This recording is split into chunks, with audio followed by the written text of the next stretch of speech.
And with that, the next item on our agenda is official communications. We are honored this evening to have with us the Mayor of the City of Indianapolis, the Honorable Joseph H. Hogsett, to make his presentation of the city's proposed 2022 budget. And we look forward to working with him and the administration in the coming months as we craft the budget for 2022. Everyone, please welcome Mayor Joseph H. Hogsett. Thank you.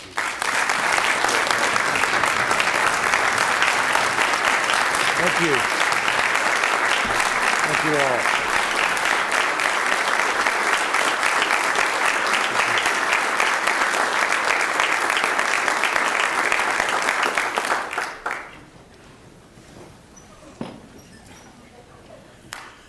Well, good evening. President Osili, Vice President Adamson, Leaders Lewis and Mallory, to all of my colleagues on the City County Council, I am grateful for the opportunity to speak with you tonight. It is my privilege to present the City County Enterprise operating budget for 2022. The proposed 2022 budget represents the fifth consecutive budget submitted to the Council where revenues exceed expenses. Since the balanced budget that the Council passed in 2017, and thanks to your strong leadership and continued bipartisan collaboration, the city has received multiple credit rating increases that reflect a proven track record of balanced operations and responsible fiscal decisions. But I stand before you tonight mindful that the challenges facing our city are not simply fiscal. After decades of work by multiple mayoral administrations to combat the scourge of gun violence in our streets, a global pandemic and a national economic crisis have forced our city, Indianapolis, and nearly every other major city in the country to confront an epidemic that has cost too many lives. That is why tonight, in addition to the 2022 budget, I am also introducing a comprehensive financial package that leverages the full strength of the American Rescue Plan to invest more than $400 million in once-in-a-generation programming, including the single largest commitment to IMPD and community-based public safety efforts in our city's 200-year history.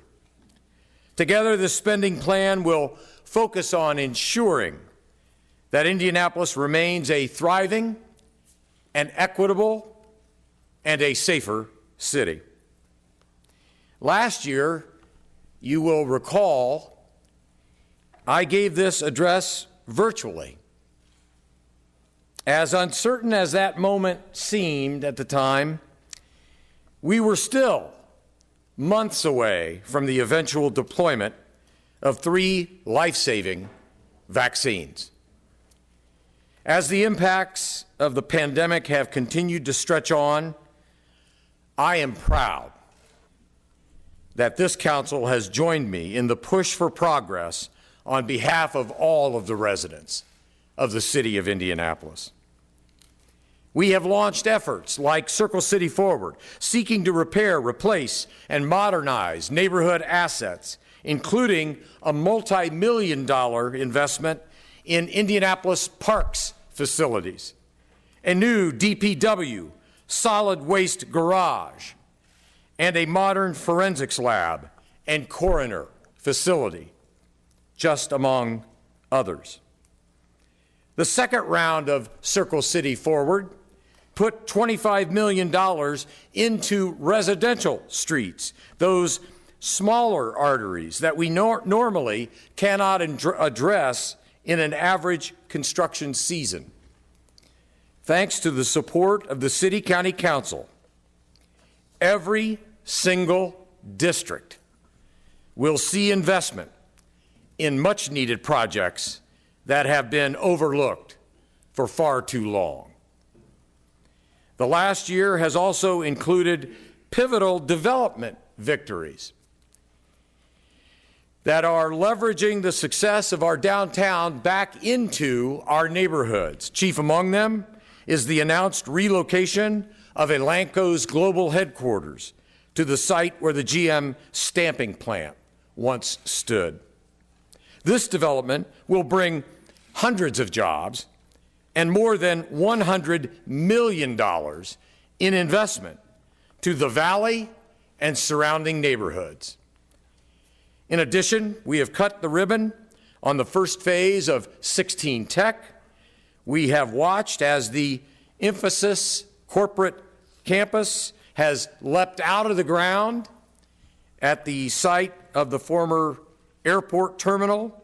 And late last year, we marked the long-awaited opening of the Assessment and Intervention Center in the Twin Air neighborhood.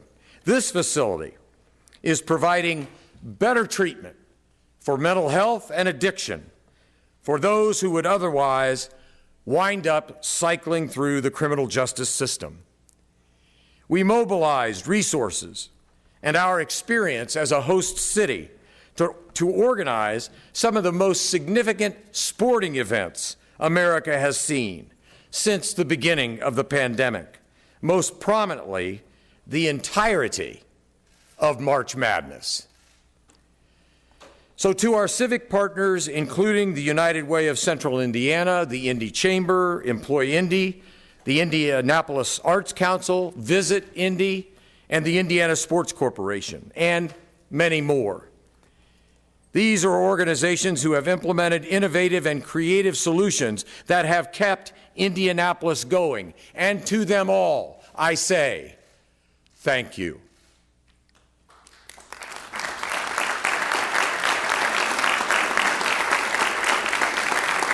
To our human service providers who have stepped up in the face of unprecedented challenges and continue to ensure that our most vulnerable residents receive the care and the support that they need and deserve, I say thank you.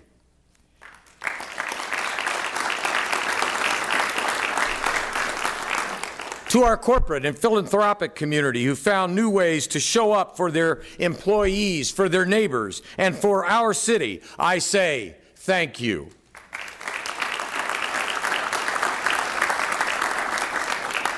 And to our health care professionals, our frontline workers, our public safety officials, and of course, Dr. Virginia Kane and the Marion County Public Health Department. Tonight, I thank each and every one of you for your relentless efforts to combat COVID-19.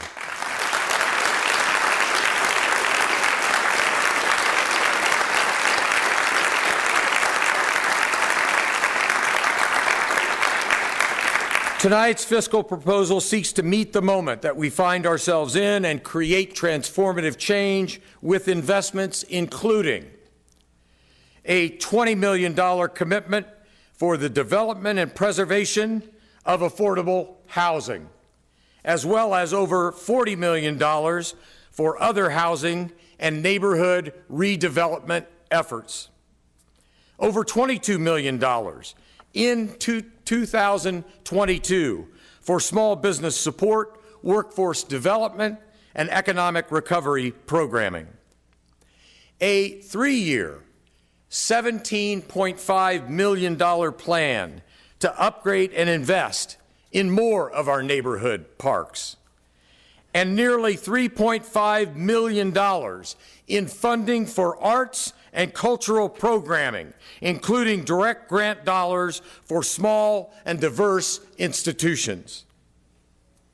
In today's world, where working from wherever is increasingly commonplace, we will ensure that Indianapolis remains an attractive city for businesses, companies, and talent. We will also ensure that Indianapolis, as the economic engine for Central Indiana and the state can continue to support the infrastructure needs of our area. For example, during the 2021 construction season, Indy DPW programmed $167.5 million in total capital projects. Over the next 3 years, we will invest substantial resources into much-needed infrastructure projects, including $50 million of American Rescue Plan funding for projects that will prevent flooding in our neighborhoods and repair city streets.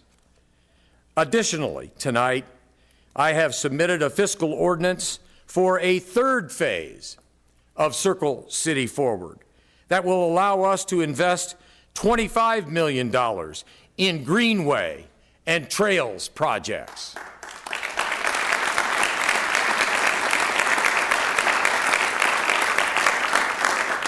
In total, DPW's infrastructure capital plan will receive an additional $125 million in new investment, putting us on pace for a historic $1.1 billion of spending since 2016, all without raising taxes or privatizing more assets.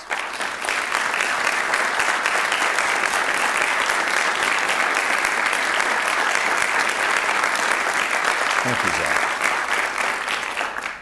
But we haven't just been investing in bricks and mortar of our community. We're also continuing to strengthen our city's social safety net. This year, $6 million went into Operation Feed Indy, a broad and sweeping effort to bolster resources for those who already were or who soon became food insecure during the pandemic.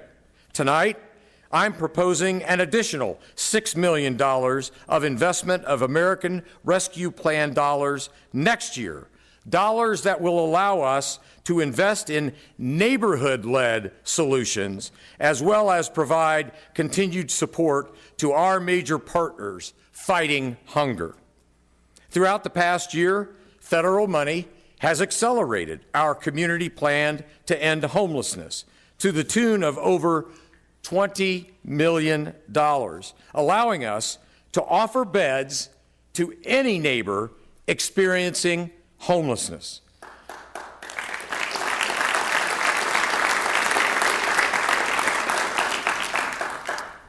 And since the start of this year, we've placed more than 220 individuals from shelter into housing. We've continued our Pathway to Employment effort, connecting residents experiencing homelessness with resources and jobs. And we've sustained our Housing First strategy, increasing the goal of our Housing to Recovery Fund to $10 million.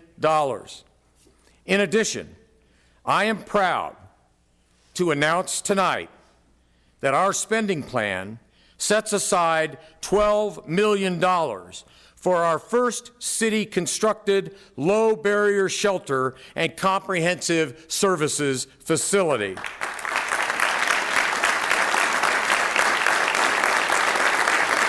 Thank you.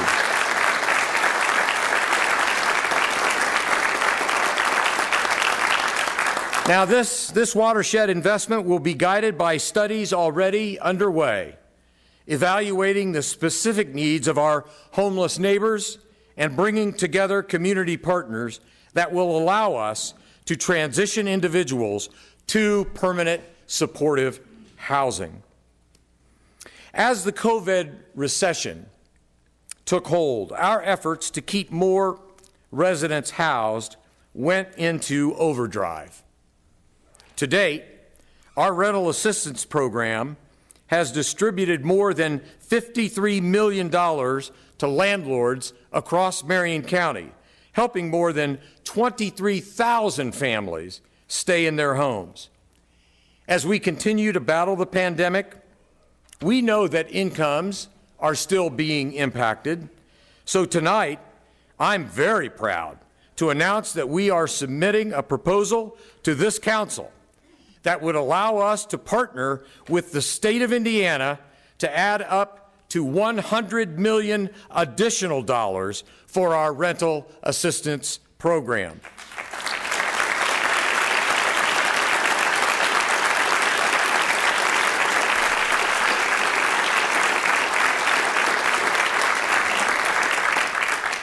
Now, as meaningful as all of these accomplishments have been, they're not what I want to focus on tonight. While Indianapolis is a unique place in so many ways, I speak to you tonight as our city finds itself exactly like every other major American city in one tragic respect.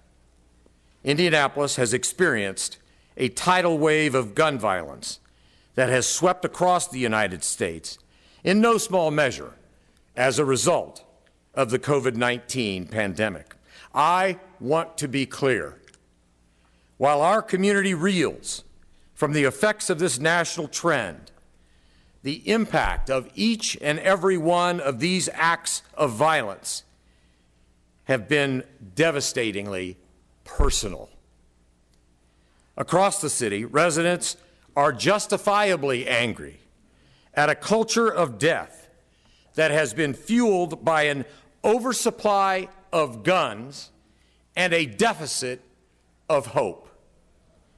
But the acknowledgement of pain felt by those scarred by gun violence is meaningless without action.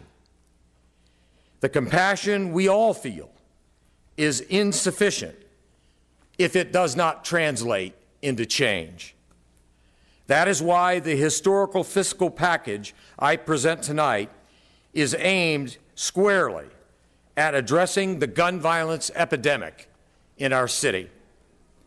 To understand where these resources will take us, it is important to first acknowledge the work that took place before COVID-19 brought the world to its knees. 4 years of work with this body to fund the hiring of 150 more police officers and the creation of the innovative Crime Gun Intelligence Center. 4 years of working with this body to increase the amount of grant funding for grassroots organizations fighting cycles of violence by more than $1 million. 4 years of working with this body to make investments in long overdue technology aimed at increasing community trust, like body cams, or increasing police effectiveness, like our B-Link program. 4 years of working with this body to focus on treating substance abuse and mental health issues, rather than just arresting those who suffer.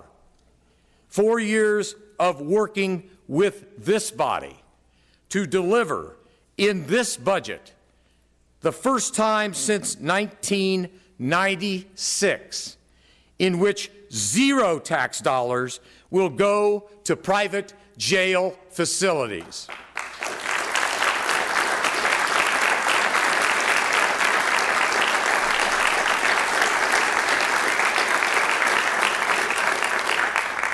But tonight, I have to be blunt with all of you about where we now find ourselves. All the programs and the policies we put in place over the last 4 years, working together, were rendered in just a matter of a few months, completely incapable of dealing with the scope of the crisis facing cities coast to coast.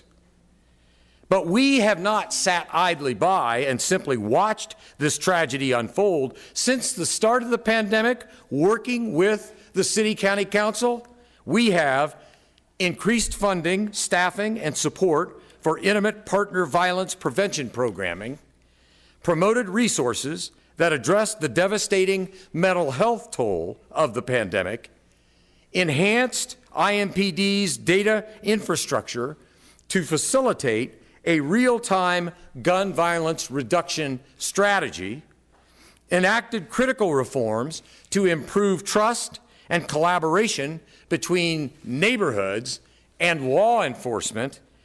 And finally, we've added additional funding for community groups working with at-risk young adults. We have also said loudly and clearly that no American city, including Indianapolis, possessed the resources to scale our strategy to meet the need of a public health crisis that has shaken the local economy to its foundations and has uprooted the social fabric of everything from childcare to K-9 education. Thankfully, I stand before you tonight to acknowledge and give thanks that our advocacy did not go unheard nor unheeded. And earlier this year, the American Rescue Plan was signed into law, which has provided our city with a transformational opportunity to address the epidemic of gun violence head on. As a result, tonight, I submit a budget and a 3-year spending plan to address the effects of COVID-19, including more than $150 million directed toward an unprecedented anti-crime initiative. We will not do this by abandoning our data-driven strategy, but by harnessing these one-time resources and continuing our work to modernize our law enforcement agencies. That's why tonight I'm asking this council to invest $9 million over the next 3 years in modern crime-fighting technology, including cameras and license plate readers in high-crime areas, digital evidence software, a 360-degree virtual training system, and the launch of a gunfire detection pilot program. We will do this not by assigning more tasks to the men and the women of IMPD who have faced violence head-on, but by growing the size of our community-based police force. That's why tonight I am asking this council to fund an additional 100 police officers who will be exclusively assigned to community patrols. And I am proposing the expansion of our Division of Civilian Public Safety Officers within IMPD that will focus on non-emergency situations and paperwork, freeing our sworn law enforcement officers to focus on gun violence. We will do this not by abandoning our dedication to gun violence intervention, but by doubling down on these efforts. That's why tonight I'm asking this council to hire 2 new recruit classes of peacemakers, growing the program to 50 public servants trained to assist police in preventing conflicts and expanding our group violence intervention policy work. We will do this not by forgetting our community partners, but by quadrupling our investments in their efforts and those associated with them who seek to break the cycle of poverty and violence that has entangled far too many families over the last year. And that's why tonight I'm asking this council to dramatically increase our anti-violence community grants, distributing $45 million over the next 3 years to groups who are devoted to fighting crime on our streets. And our violence reduction plan must be more than reactive, but proactive. And that's why we must focus on the root causes of violence. Tonight, I'm asking this council to fund $30 million of mental health programming over the next 3 years, as well as more than $10 million in 2022 for reentry, domestic violence services, training, and youth programming. To repeat myself, I am asking this council to work with me to allocate more than $150 million in funding toward these efforts, because there is no greater challenge facing our city than the pandemic-fueled scourge of violent crime. Every American city is struggling with this crisis, but tonight we have the opportunity to lead and not follow, to take advantage of this unique opportunity to break cycles of violence more than a decade in the making, to lift up our weary neighbors and lend backup to our brave law enforcement officers. This plan, once implemented, will save lives. This plan, once funded, will make our city safer. And perhaps just as critically, this plan, once approved, will provide much needed hope to the residents throughout the neighborhoods across our great city. They deserve it. So let's not hide the ball. While the federal funds that this body will consider over the coming months were tirelessly championed by Congressman Andre Carson, the American Rescue Plan did not pass unanimously. And Washington has continued to engage in partisan sparring about matters big and small. That's their fight. Let it play out on cable news. Let it play out on Twitter. That's not where our constituents live. And that's not where they expect us to focus. Because if we allow ourselves to fall victim to the gamesmanship of that cartoon version of politics, if we allow this council and this administration to be pulled into the insular black hole of anti-social media campaigns aimed at driving us farther apart, well, we risk squandering a monumental moment where the history books will say that the city-county government was tasked with matters of life and death.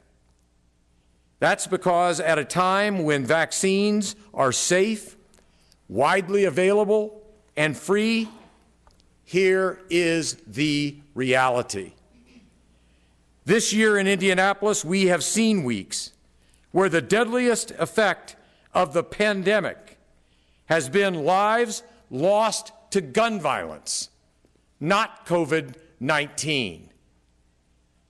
So, public safety, housing, violence reduction, hunger. Each of these investments are at their core anti-crime initiatives. Now, I know all too well that there will be some who see this massive investment and they will question the scope of our efforts, calling them too broad to address the problem of violence. There may be others who question the growth of our police department or the increase in our grassroots neighborhood anti-violence efforts. They will question why, in the midst of a simmering pandemic, our city is making such massive investments into crime-fighting programs. My answer is simple, and it has been affirmed by this council before. Gun violence is a public health crisis. We have invested in the manpower, the programming, and the technology that has allowed us to inoculate and protect the public from the virus. Now is the time to invest in the infrastructure to combat a much more complex but no less deadly threat to the lives and livelihoods of our residents. Now is the time to cast aside precedent and shed the burden of incrementalism that would prioritize safe politics over safe streets. Now is the time for this council to act, and to act boldly, to turn the tide against the scourge of gun violence. Now is the time. So together, let's get to work. I thank you.